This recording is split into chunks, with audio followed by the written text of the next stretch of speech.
Okay, so our onions have been cooking for about 5 minutes now, so let's see how they're doing. Ooh. That crackling is good. And as you can see, they have had a slight change of color, getting a tiny bit of caramelization, which will help bring that flavor. They have been getting a bit tender, so if I'm pushing on it with my spoon, they give more give, and they're starting to turn translucent. So we're at the right time right now to go on to our next step. Now our next step is to add the potato. Now this potato calls for it to be grated, so I'm just going to grate it straight over like that. But if you don't have time to do it now, or you want to do this beforehand, so you don't have to go through a lot of effort over a hot stove, that's fine. Except the only problem with doing it beforehand is the potato will start to oxidize, so it'll start changing colors.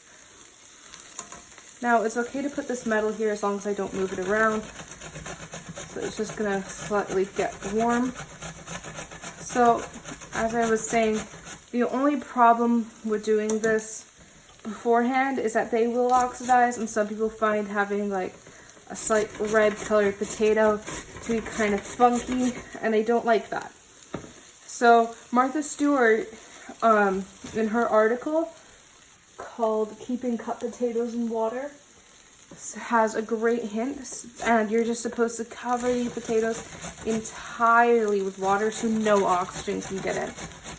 Now I kind of view that as a waste of water, so I just like doing it fresh.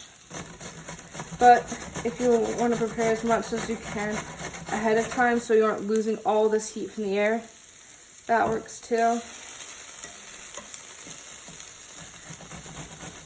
So I'm just going to cut to once I've grated this potato and we can move on to the next step.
Now, as I'm getting close to the end, you can see that I have only this tiny chunk of potato left.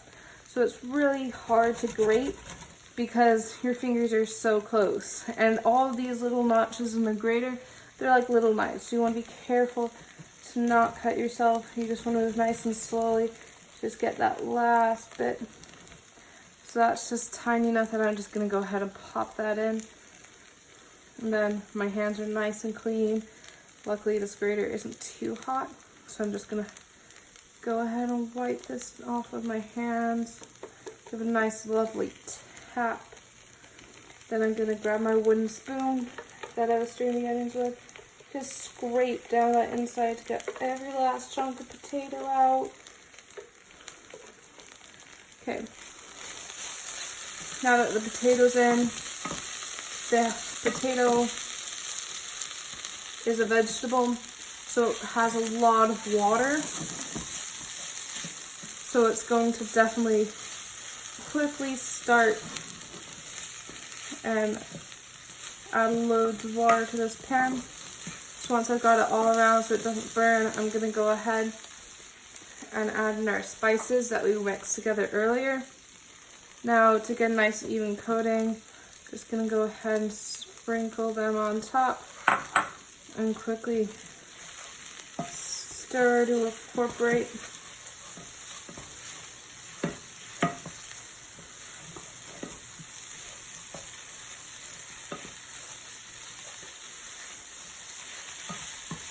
Now it's time for the garlic flavor, so I'm just going to clear a tiny part of my pan.